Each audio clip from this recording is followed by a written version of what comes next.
Campaign Media.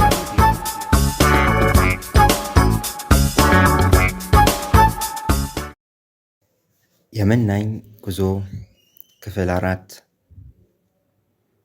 በማረፊያ ቤት ማደሩ የችግር ተራራ ወጥቶ አርፎ ዕቃውን ጦር ሲለብስ። ከዚህም በኋላ በሕልሜ እንዳየው ክርስቲያንም ወደ አንድ ዱር ሄደ። ከዚያም ከመንገዱ ፈቀቅ ብሎ ከባድ እንቅልፍ ይዟቸው የተኙትን 3 ሰዎች አየ። የእግራቸውም ላይ ሰንሰለት ነበር። የአንደኛውም ስም ጅል፣ የሁለተኛውም ሰነፍ፣ የሦስተኛውም ጥጋበኛ ነበረ። ተኝተውም ስለያያቸው ክርስቲያንም ሊቀሰቅሳቸው ወደ እነሱ ቀረበ። እንዲህም ብሎ በታላቅ ድምፅ ጮኸ፣ እናንተ የመርከብ ምሰሶ ጫፍ ላይ የምትገኙ ሰዎች ናችሁን? እመቀ እመቃት የሚያወርድ የሞት ባሕር ከእናንተ በታች ነው። ስለዚህ ንቁ፣ ከዚህም ፈጥናችሁ ሽሹ። ፈቃዳችሁን ሁኑና እኔም ይህንን ያዝኳችሁን ሰንሰለት እንዲያውልቅላችሁ ረዳቸዋለሁ። እንዲህም ብሎ ነገራቸው፣ ያ የሚጮኸው አንበሳ የሚዞረው የመጣባችሁ እንደሆነ የአፍ ጉርሻ ያደርጋቸዋል። በዚያም ጊዜ ክርስቲያን አዩትና አንዳቸው እንዲህ ብለው መለሱለት፣ ለእኔ ምንም አደጋ አይታየኝም።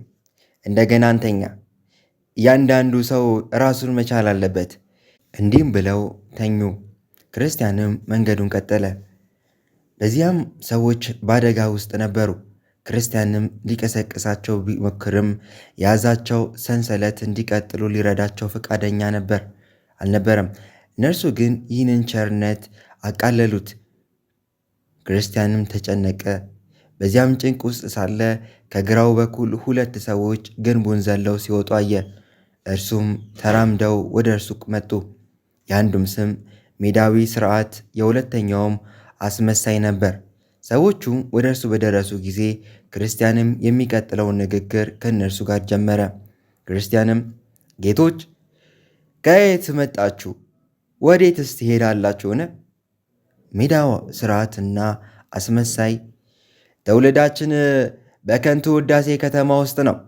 አሁንም ክብር ለማግኘት ወደ ጽዮን ተራራ እንሄዳለን። ክርስቲያንም ለምን በዚህ መንገድ መጀመሪያ ላይ ባለው በር አልገባችሁምን? በሩ በኩል ሳይሆን በሌላ መንገድ የሚያስገባ እርሱም ሌባና ቀማኛ ነው ተብሎ የተጻፈውን አላነበባችሁምን? እነርሱም አሉት፣ የአገራችን ሰው ሁሉ ወደ በሩ መሄድ ማስረዘም ነው ብሎ ይቆጥራሉታል። ስለዚህም አቋራጩ መንገድ መርጠው በግድግዳ ላይ ዘለው መግባትን የለመዱ ናቸው። ክርስቲያንም ይህ ነገር የተገለጸው ፈቃዱን ማፍረስ በዚያም የምንፈልገውን ከተማ ጌታ ላይ መበደል አይሆንምን? እነርሱም አሉት፣ ስለዚህ ራስህን አታስጨንቅ፣ እኛ የምናደርገውን የለመድነውን ነገር ነው። ካስፈለገም ከ1000 ዓመት በላይ የኖረ ምስክርነት ለማምጣት እንችላለን። ክርስቲያንም አላቸው፣ ነገር ግን ይህ ሥራችሁ በሕግና በፍርድ ፊት ሊያቆማችሁ እንደሚችል ታውቁታላችሁን? እነርሱም መለሱለት፣ ለምዱ ከ1000 ዓመት በፊት የቆመ ነውና የማያዳላው ዳኛ ልማዱንና እንደ ሕግ ቆጥሮ እንደሚፈርድለት የተረጋገጠ ነው። ደግሞም ወደ እኛ መንገዱን እንግባ እንጂ በየትስ ብንገባ እኛም ቸገረን? ከገባን ወዲያ ደግሞ ገባን ማለት ነው። እኛም እንደምናየው አንተም በሩን ገብተ በመንገዱም ላይ ያለው ሰው ነህ። እኛም ደግሞ በግንቡ ላይ ዘለን ገብተናል። ይኸው በመንገዳችን ውስጥ አንድ ነው። አሁን አንተም ከእኛ ምን ትሻላለህ? ክርስቲያንም እኔ ጌታዬን ትእዛዝ ተከትዬ እራመዳለሁ፣ እናንተ ግን የመሰላችሁን ተግባር ተከትላችሁ ትራመዳላችሁ። በዚህም መንገድ ጌታ በአሁኑ እንደ ሌቦች ትቆጠራላችሁ፣ በመንገዳችሁም ስትጨርሱ እውነተኞች ሰው ሆናላችሁ ብዬ አላምንም። እርሱም ሳይመራችሁ ራሳችሁን ገባችሁ። አሁንም በፍቃዳችሁ ራሳችሁ እንደመጣችሁ እንዲሁም ያለ ምሕረት ትወጣላችሁ። ስለዚህ ነገር ብዙ መልስ አልሰጡም፣ ብቻ ራሳችሁን ጠብቁ። ከዚህም በኋላ ሰዎቹ ብዙ ንግግር ሲያደርጉ ሄደ። እነዚህም 2ቱ ክርስቲያንም አሉት፣ ሕግንና ወግን ያንተን ያህል በፍጹም እንጠብቃቸዋለን። ስለዚህም በጀርባ ላይ ካለው ኮት በስተቀር አንተ በእኛ ምንም ትለያለህ። ይህ ኮት እኛ እንደሚመስለን ራቆትነትን፣ ሀፍረትህን ለመሸሸግ ጎረቤት የሰጡ ኮት ነው አይደል? ክርስቲያንም በበሩ በኩል አልገባችሁምና በሕግና በወግም የምትድኑ አይደላችሁም። ይህ በጀርባዬ ላይ ያለው ኮት እናንተ እንዳላችሁት ራቆትነቴንና እፍረቴን በዚያም የሚሄድበት ከተማ የሰጠኝ ጌታዬ ነው። ይህም ኮት እንደ አንድ ጀግንነት ምልክት አድርጌ ቆጥረዋለሁ። እንደምንም ቢባል በፊቴ ከጨርቃምነት በስተቀር ምንም አልነበረኝም። እንግዲህ እያለው በመንገዴ ላይ ራሴን አጽናናለሁ። ወደ ከተማውም ስደርስ የከተማዊቱን ጌታ ለይቶ እንደሚያውቀኝ ማውቃለሁ። እንዴትስ ብትል ጨርቄን አውልቆ የጣለልኝ ጊዜ ከከንቱ የሰጠኝ ኮት በጀርባዬ ላይ አለ። ደግነቱ እናንተም ልብ ሳትሉ ቀርታችሁ ይሆናል እንጂ በግንባሬም ላይ አንድ ምልክት አለ። ሸክሜ ከጀርባዬ ላይ በወደቀ ጊዜ ከጌታዬ ጋር በጣም የቀረቡ አገልጋዮች ከሆኑ ሰዎች አንዱ ይህንን ምልክት አደረገልኝ። ደግሞም አንድ የተጠቀለለ ብራና ሰጥቶኛል። ይህም ማድረጉ ደግሞ በመንገዴ ላይ እያነበብኩ እንድጽናና ነው። ወደ ሰማይቱ በር ስደርስ ይህንን የተቀለለውን ጽሑፍ እንድሰጠው ታዝዤዋለሁ። እንዲህም ብሎ ተነግሮኛል። ይህንን ስታደርግ በእርግጥ ለመግባት የተፈቀደልህ መሆኑን እወቅ። የተጠቀለለውን ብራና ለዚህ ምልክት እንደሆነ ተረዳው። ነገር ግን እናንተ በበሩ ስላልገባችሁ እነዚህ ነገሮች ሁሉ እንዳላያችሁ አምናለሁ። ለዚህም ንግግር ምንም መልስ ሳይሰጡለት እርስ በርሳቸው ተያይተው ሳቁ። ከዚያም በኋላ ሦስቱም ሄዱ። ክርስቲያንም ቀድሞ እንደሄደው ራሱ ጋር አንድ ጊዜ በመቃተት አንድ ጊዜም በመጽናናት ይናገር ነበር። ከዚያ ከሚያበሩ ሰዎች አንዱ የሰጠውን የተጠቀለለ መጽሐፍ ባነበበ ቁጥር ሰውነቱ ይታደስ ነበር። እኔም እንዳየሁት ሦስቱ ሰዎች ችግር ወደ ተባለው ተራራ ስር ደረሱ። በተራራውም ስር አንድ ምንጭ ነበር። ከዚያም ቦታ ላይ ከበሩ ትክክል የሚወጣው መንገድ በስተቀር ሁለት ሌሎች መንገዶች ነበሩ። የአንደኛው መንገድ ወደ ግራ ይዞር ነበር፣ የሁለተኛውም ወደ ቀኝ ይዞር ነበር። ጠባቢቱ መንገድ ግን በተራራው ትይዩ ይወጣ ነበር። ይህም ተራራ መውጣቱ በጣም ችግር ነበር። ክርስቲያንም ወደ ምንጩ ሄደና ሰውነቱን ለማርካት ከምንጩ ጠጣ።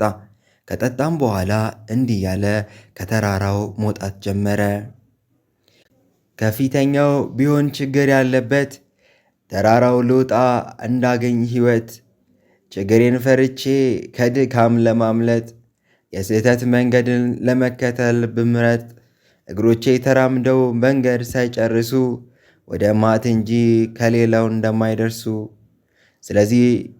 ስለዚህ በድፍረቶቼ ችግሬን ሳላይ በደስታ እንዳገኝ ልውጣ ወደ ላይ። ሁለቱም ሰዎች ደግሞም ወደ ተራራው ስር ወጡ። ነገር ግን ተራራው በጣም ዳገታማና ከፍተኛ መሆኑን አዩ። ደግሞም ሁለቱ ሌሎች መንገዳቸውን አዩ። እነዚህም በመንገዶቹ ዘውረው ክርስቲያን የሚሄድበትን መንገድ ጋር ይገናኛሉ ብለው ሲያስቡ በመንገዳቸው ለመከተል ቆረጡ። የአንደኛው መንገድ ፍርሃት ይባል ነበር፣ የሁለተኛውም ደግሞ ጥፋት። አንደኛው ሰው ፍርሃትን የተባለው መንገድ ተከትሎ ሄደና ወደ አንድ ትልቅ ደን ደረሰ።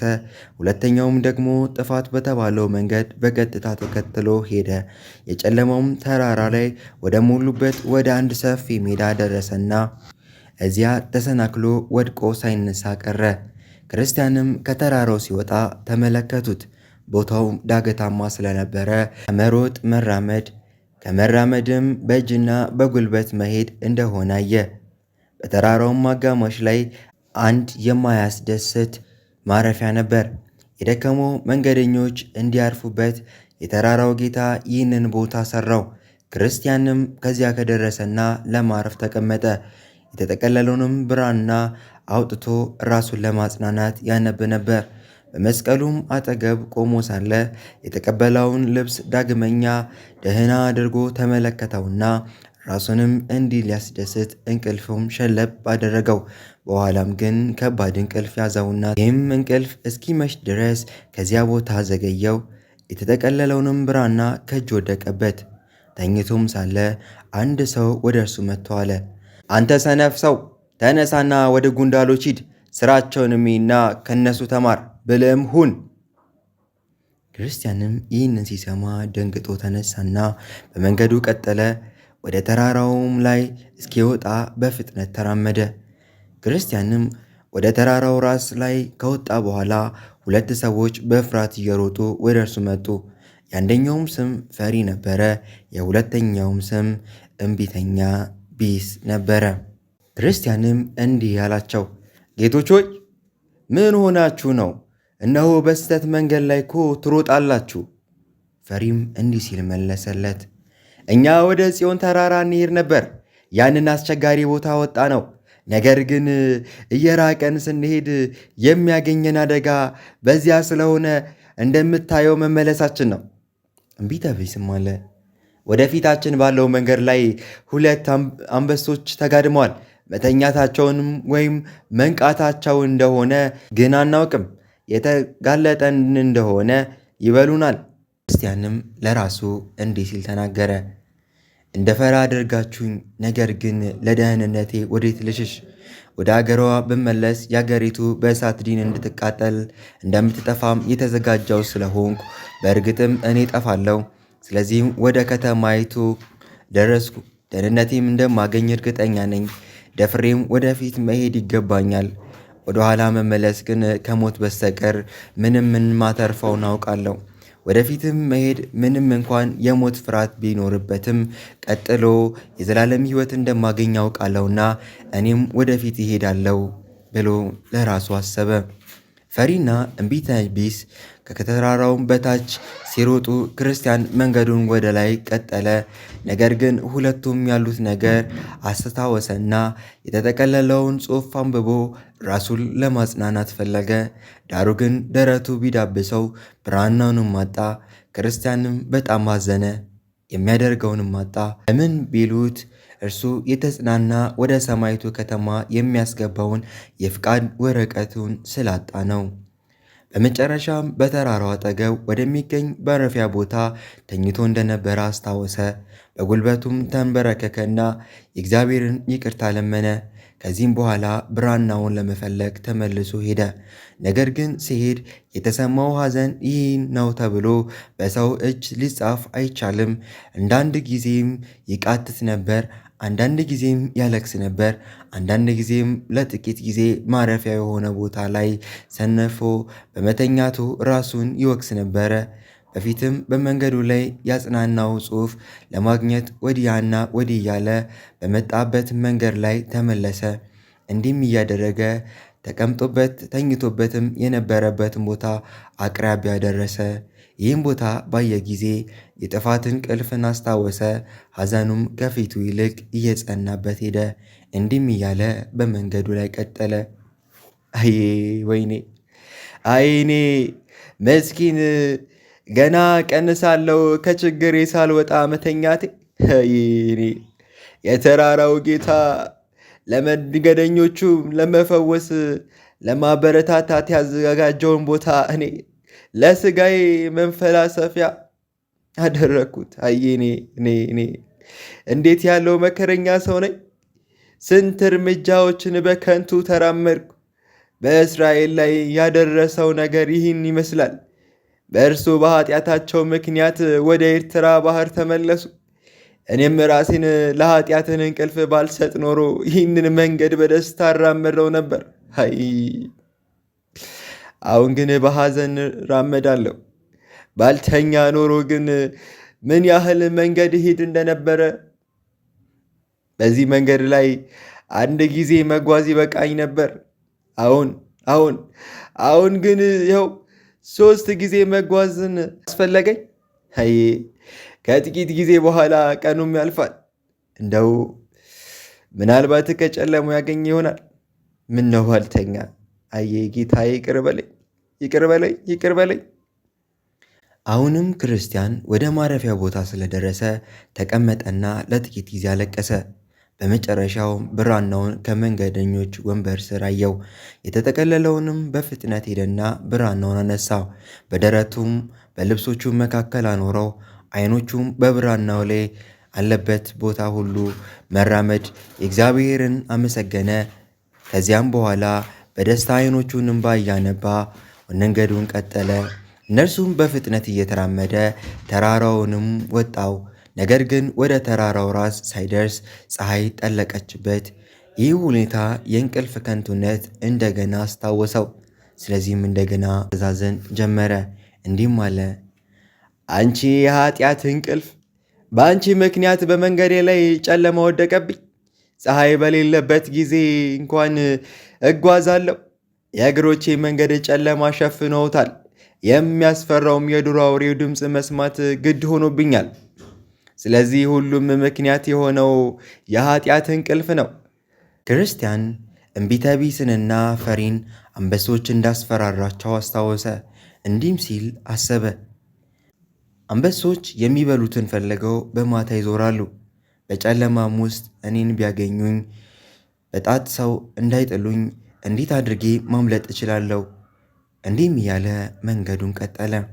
ክርስቲያን በስህተት እያዘነ ሲሄድ ዓይኖቹን አንስቶ ተመለከተና ወደ ፊቱ አንድ ያማረ አዳራሽ አየ።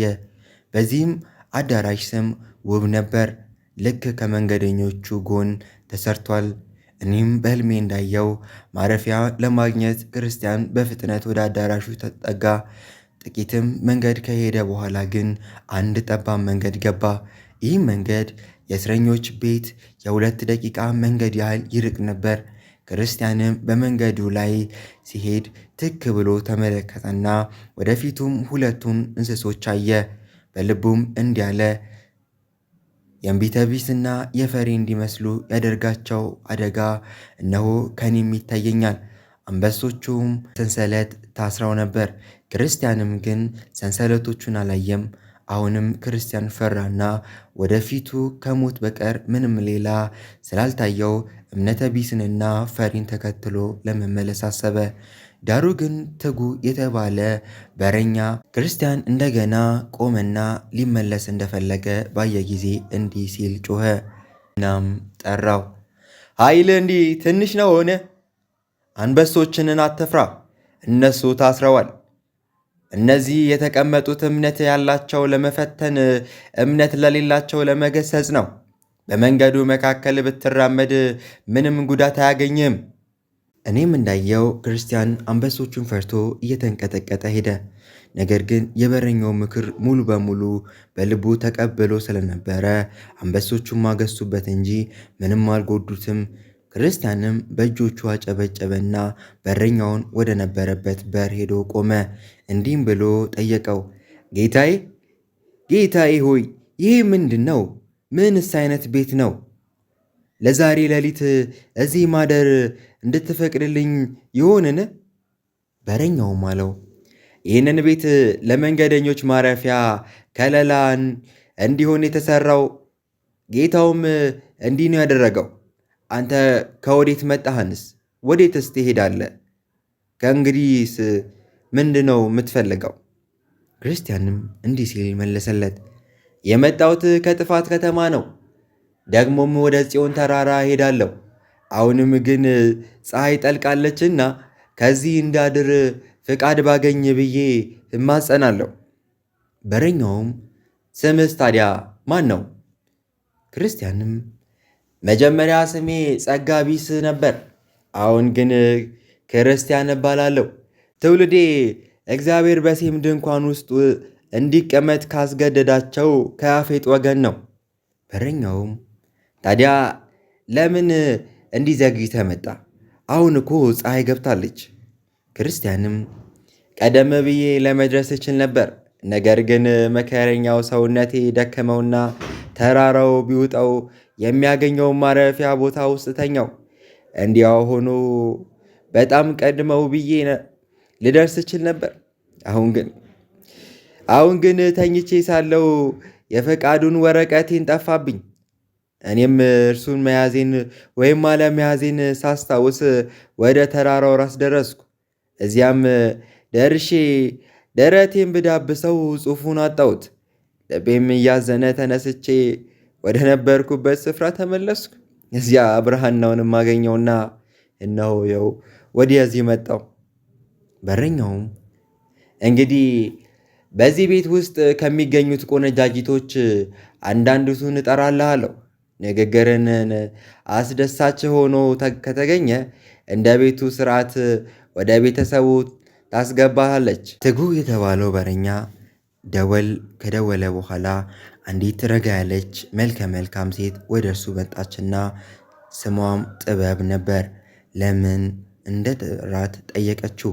በረኛውም እንዲህ ሲል መለሰ፣ ይህ ሰው ከጥፋት ከተማ ወደ ጽዮን ተራራ ወደሚጓዘው መንገድ ነው። ነገር ግን ስለደከመውና ስለመሸበት ዛሬ በዚህ ልደር አለ። እርሱም ጋር ተገናኝተሽ እንደ ቤቱ ስርዓትና እንድታደርጊ አንቺን ጠርቼሻለሁ። ቆነጃጅቱም እንዲህ ብላ መለሰችለት፣ ከወዴት መጣ? ወዴስ ትሄዳለህ? ክርስቲያንም ለበረኛው የመለሰለትን መልስ አሁንም መለሰላት። ቀጥላ ወደ መንገዱ እንዴት ገባ ብላ ጠየቀችው። እርሱም ነገራት። ነገር ግን በመንገዱ ላይ ምንም እንዳየ ምንም እንዳጋጠመው ብላም ጠየቀችው። እርሱም ነገራት። በመጨረሻም ስምህ ማን ነው ብላ ጠየቀችው። ክርስቲያንም አለ፣ ስሜ ክርስቲያን ነው። ለመንገዱም ማረፊያና ከለላ እንዲሆን የተራራውን ጌታ ይህንን ቤት እንደሠራው አውቄአለሁና ከዚህም ለማደር በጣም እፈልጋለሁ ብሎ አስረዳት። እርሷም ፈገግ ብላ ዓይኖቿን ግን በእንባ ተሞልቶ ለጥቂት ጊዜ ዝም ብላ ቆየችና እንዲህ ስትል ተናገረች። ከቤተሰባችሁ ሁሉ ወይም 3 ቆነጃጅቶች አሁን እጠራለሁ። ወደ በሩም ሮጠና ማስተዋልም በእግዚአብሔር መፍራትንና የክርስቲያንን ፍቅር የሚባሉትን ቆነጃጅቶች ጠረቻቸው። እነርሱም ለጥቂት ጊዜ ከክርስቲያን ጋር ተነጋገሩና ወደ ቤተሰባቸውም አስገቡት። ክርስቲያንም የበሩ መድረክ ሲሻገረው ብዙዎችም ሰዎች እንዲህ አሉት፣ አንተ ጌታ የተባረክ ግባ።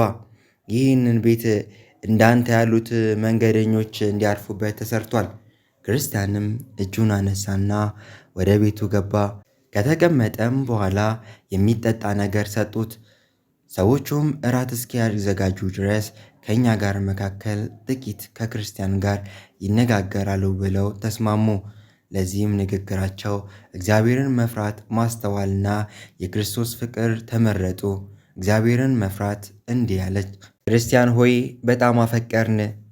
ይህን የተነገረው ክርስቲያን የተጠቀለለው ብራና አወጣው። ከዚህ ሌላ የተለየ ነገር አላየህምን? አለ።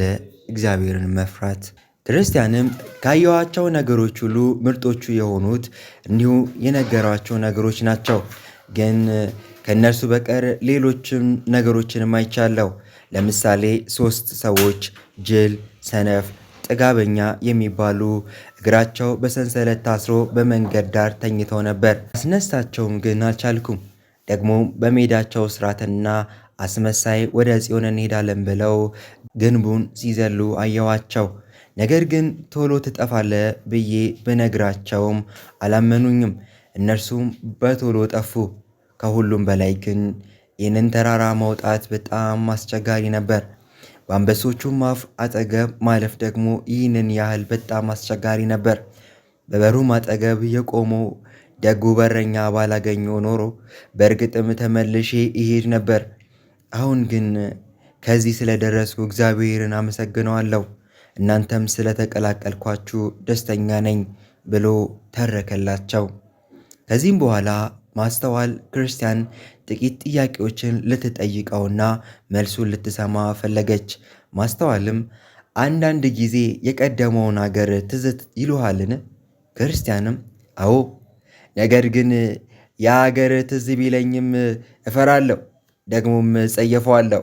ያንን አገር ብመኘው ኖሮማ ወደዚህ ስፍራ መመለስ አይገባኝም ነበር። ነገር ግን ያንን ሀገር አልመኘውም። አሁንም ከዚህ የተሻለ ሰማያዊ ሀገር እፈልጋለሁ። ማስተዋልም ከፊት በጣም የምታውቃቸው ነገሮች ጥቂቶቹንም አላመጣጠንካቸውምን? ክርስቲያንም አዎ፣ እኔ ባልፈልጋቸውም እንኳን አብረውኛሉ። ከዚያም ውስጥ ዋነኞቹ ሥጋዬን ሐሳቦች ናቸው። እነዚህም ሕልሞቼን፣ ሐሳቦቼን በእግሬና የአገሬን ሰዎችም ያስደስቱ ነበር። አሁን ግን ሐሳቦቹ ሙሉ በሙሉ እኔንም ያሳዝኑኛል። የወደድከውንም ምረጥ ቢባል ኖሮ እነዚህን ሐሳቦች ከቶ እንዳይመጡብኝ መርጥ ነበር። ነገሩስ እንዲህ ነው። ከሁሉም የተሻለ ለስራ ብዬ ስመኝ ከሁሉም የከፋ ነገር አብሮኝ ይገኛል። ማስተዋል ከዚህ ቀደም ከአእምሮ ያሸበሩ ነገሮች አሁን ግን ፍጹም የጠፉ አይመስሉህምን? ክርስቲያንም አንዳንድ ጊዜ የጠፉ ይመስሉኛል። ነገር ግን ይህ ስሜት የሚሰማኝ አንዳንድ ጊዜ ብቻ ነው። ይህም ስሜቴ በተሰማኝ ጊዜ ደስታዬም ታላቅ ይሆናል። ማስተዋልም የሚያስቸግሩ ነገርስ ጠፍቷል ብለህ የምታስበው ምን እንድታደርግ ነው? ክርስቲያንም በመስቀሉ ላይ ያየሁት ሰው ሳስታውሰው በጥልፍ ያማረው ኮቴን ሳይ በብብቴ ውስጥ ያለውን የተጠቀለለውን ብራና ሳነብና የምናፍቀውን ቦታ ሳስታውስ ልቤ በደስታ ይሏል። በዚያም ጊዜ ያስቸገሩኝ ነገሮች ሁሉ እፍ ብሎ ጠፍተዋል ብዬ ይሰማኛል። ማስተዋልም ወደ ጽዮን ተራራ ለመሄድ ይህንን ያህል የምትፈልገው ለምንድን ነው? ክርስቲያንም ከዚያ በመስቀል ላይ ተሰቅሎ የምትመለከተው ሰው በሕይወት እንዳየው ተስፋ ስላለኝ ነው። ከዚያም ስደርስ አሁንም የሚያስቸግሩኝ ነገሮች ሁሉ ይጠፉብኛል ብዬ ተስፋ ስለማደርግ ነው። ከዚያ ቦታ ሞት የለም ተብሏል። እኔም ሁሉም በላይ አብልጬ የምወዳቸው ሰዎች ጋር በዚያ እኖራለሁ። እኔም እውነቱን ለመናገር ከሸክሞቼ ገላግለውኛልና ክርስቶስንም እወደዋለሁ። ነገር ግን በውስጤ ያለው በሽታ አድክሞኛል። ሞት የሚያገኘኝ ቦታ እንድኖር ሁል ጊዜ ቅዱስ ቅዱስ ቅዱስ እያሉ ከፍ ከፍ ያለ ድምፅ ከሚያመሰግኑ ሰዎች ጋር አብሬ ለመኖር በጣም እመኛለሁ። ከዚህም በኋላ የክርስቲያን ፍቅር ክርስቲያንን እንዲህ ሲል ጠየቀችው። ቤተሰብ አለ? ሚስትስ አግብተሃልን? ክርስቲያንም ሚስትና 4 ትናንሽ ልጆች አሉኝ። የክርስቲያንም ፍቅር ታዲያ ለምን ይዛሃቸው አልመጣህምን? ክርስቲያንም እያለቀሰ እንዲህ አለ። ይዣቸው ብመጣ በጣም ደስ ይለኝ ነበር። ነገር ግን ሁላቸውም የኔን መንገድ ሆን ተቃወሙት። ክርስቲያንም ፍቅር ይህንን እንኳን ቢሆን ከዚያ ብትቆይ አደጋ ያገኛል ብለህ ልትጸጸትላቸው ይገባ ነበር። ክርስቲያንም አገላለጻቸው ደግሞም ስለ ከተማቸው ጥፋት እግዚአብሔር ምን እንዳሳየው እንደነገራቸው፣ ነገር ግን እኔ የምቀልድ መስሏቸው አላመኑኝም ብሎ መለሰላቸው። ክርስቲያንም ፍቅር የሰጣቸው ምክር እግዚአብሔር እንዲባርክላቸው ጸሎት አድርገዋል። ክርስቲያንም አንቺም እንደምትረጅኝ ሚስቴንና ልጆቼም በጣም ወዳቸው ስለነበረ ከልቤ ጸሎት አደረግኩላቸው። የክርስቲያንን ፍቅር ለአንተ የተሰማን ሐዘን እንዳችን እንዳትጠፉ ፍርሃት እንደነበረ ነግረሃቸዋልን? ክርስቲያንም አዎ ደጋግሜ ነግሬያቸዋለሁ። ከመመለሴም በላይ ስለሚመጣውን ፍርድ ከመንቀጥቀጤም የተነሳ መፍራቴንም አይተው ነበር። ነገር ግን ይህ ሁሉ ከእኔ ጋር እንዲመጡ አላስገደዳቸው። እነርሱ የሚመጣበት ምክንያት ምንድን ነው አሉ። ባለቤቴ ይህንን ዓለም እንዳይቀርብባት ፈራች። ልጆቼም ከንቱ የሆነውን ብላቴንነት ደስታ ወደዱ። እዚያም ሌሎችም ምክንያት ከኔ ጋር እንዳይመጡ አደረጓቸው። የክርስቲያንን ፍቅር በቃል ውስጥ ሊያስድናቸው ይችል ነበር። የነበረውንም ኃይል ግን በከንቱነት ኑሯቸው አጥተዋል። ይህስ ያሳዝናል። ክርስቲያንም ጉለት ያለብኝ ሰው ነኝ፣ ራሴንም ላመሰግን አልችልም። ደግሞም መካሪ በራሱ አካሄድ የሰጠውን ምክር ሊያፈርስ እንደሚችል አውቃለሁ። ነገር ግን ቤተሰቦቼም በእኔም ምክንያት የመንገዳቸው ኑሮ እንዳያጡት በጣም ተጠንቅቄያለሁ። እንዲያውም በዚህ ነገር ከልክ ያለፈ እንደተጠነቀቅኩና እነርሱም ከክፉ እንደሌለባቸው የመሰላቸው ነገር ስለ እነርሱም ብዬ ስለ ተውኩ ያንጎራጉሩብኝ ነበር። እግዚአብሔርም በባልንጀሮቼ ላይ እንዳልበድል በጣም ተጠንቅቄዋለሁ።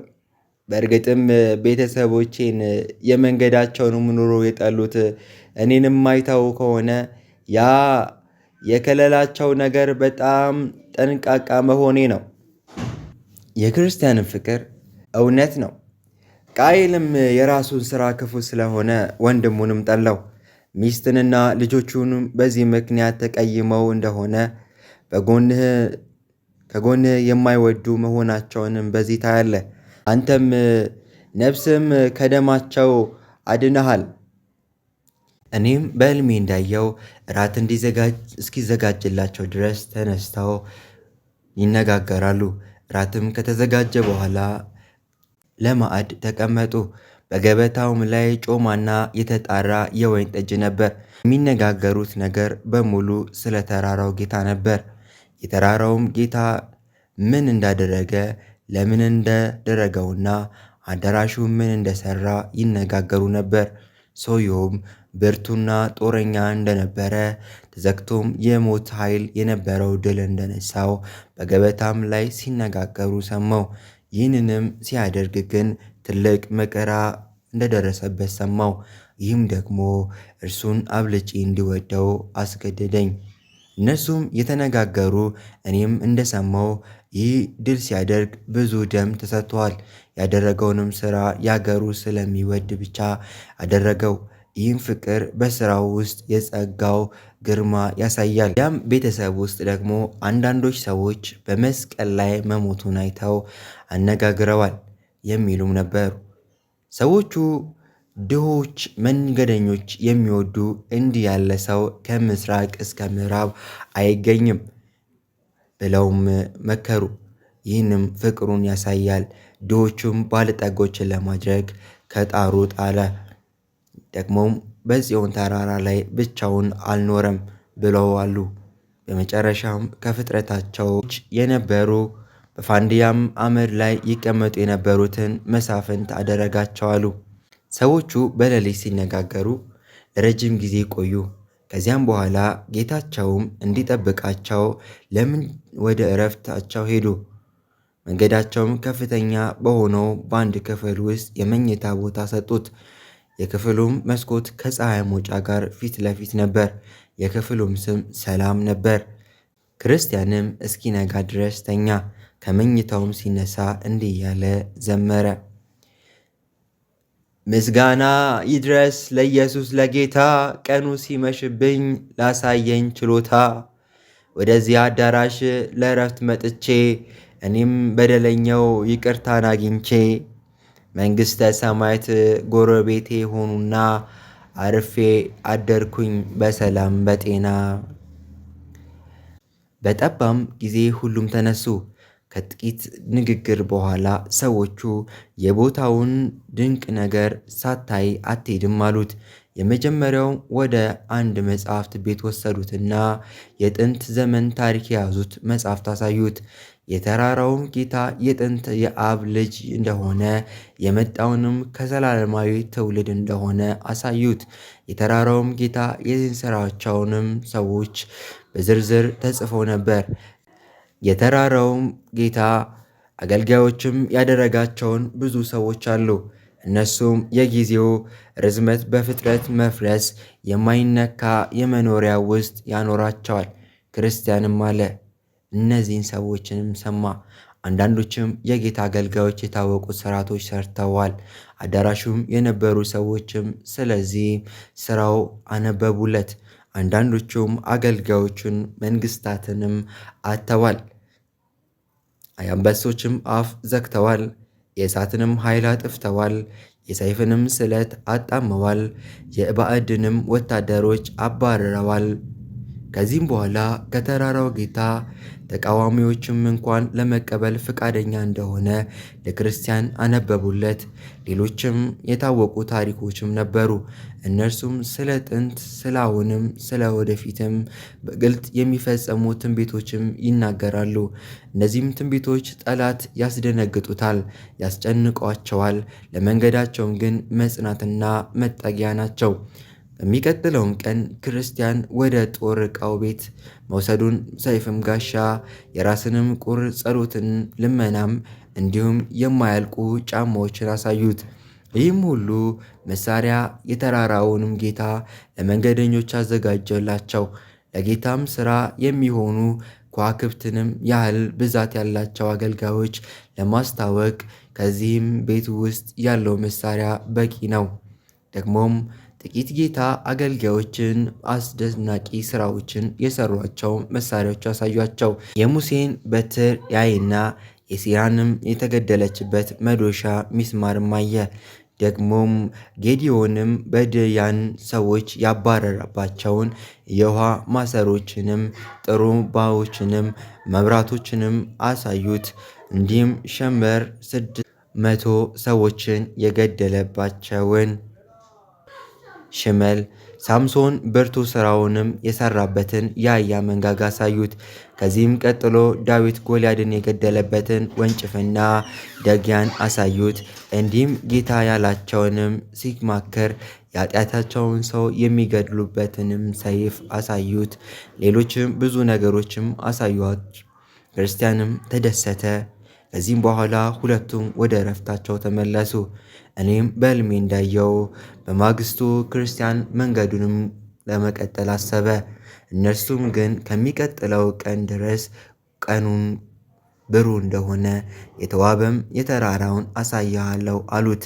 ተራራውን አሁን ካለበት ቦታ ይልቅ ሰማያዊቱን ከተማ የቀረበ ነውና ለነሱም በማየት የቀደሙን የሰጠውን ደስታ ታገኘዋል አሉት። እርሱም እሺ ያለና ቆየ።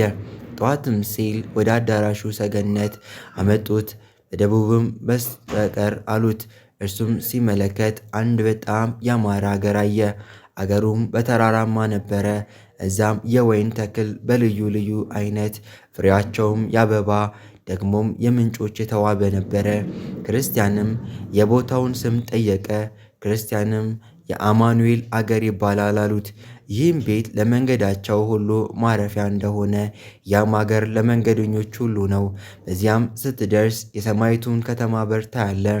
በሩንም እንደታየ በዚያም የሚኖሩትን እረኞች ይረዱሃል ብለው ነገሩት። ከዚያም በኋላ ክርስቲያን መንገዱን ቀጠለ። ቆነጃጅቱም በመንገዱ ይቀጥል ሲሉ ተስማሙ።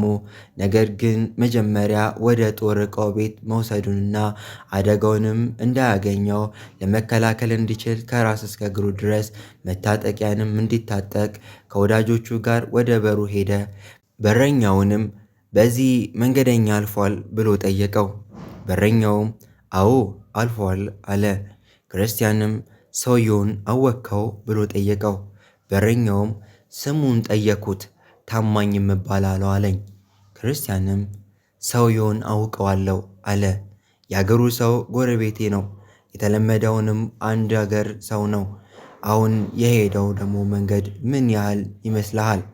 በረኛውን አሁን ተራራው ወርዶ ይሆናል። ክርስቲያንም በረኛ ደግ ሆነህልኛልና እግዚአብሔርም ካንተ ጋር ይሁን፣ በረከቱን የሚጨምርልህ አለ። Media.